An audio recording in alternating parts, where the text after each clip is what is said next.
نبی علیہ السلام کی آمد سے قبل ہر طرف شرک کی بو تھی، ہر دوسرا تیسرا بندہ، اور اگر میں بات کروں تو غلط نہیں ہوگی، محمد بن عبد الوہاب رحمہ اللہ نے اپنی کتاب مسائل الجاہلیہ کے اندر لکھا ہے کہ ہر بندے کا اپنا خدا ہے۔ نبی پاک کی آمد سے قبل ہر قوم کا، ہر قبیلے کا، ہر علاقے کا اور ہر بندے کا اپنا خدا تھا۔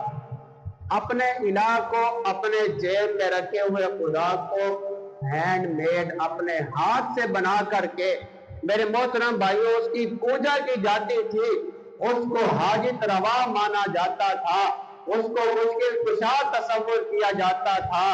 پھر مالک کائنات نے بھیجا معلم کائنات جناب محمد مصطفیٰ صلی اللہ علیہ وسلم۔ اللہ نے فرمایا میرے محبوبہ جائیے، جا کر کے ان کی اصلاح کیجیے۔ اللہ کا یہ احسان ہوا، حضور آئے یتلو علیہم آیاتہ ویزکیہم ویعلمہم الکتاب والحکمہ، کتاب و حکمت کی بات بتائی اور اعلان کیا قُلْ لا الہ الا اللہ، دنیا کائنات کے لوگوں لا الہ الا اللہ پکار تفلحوا، کامیاب ہو کے رہ جاؤ گے، عجم کی بادشاہت اللہ عطا فرما دے گا، اللہ آپ کو جنت کا مقیم بنا دے گا۔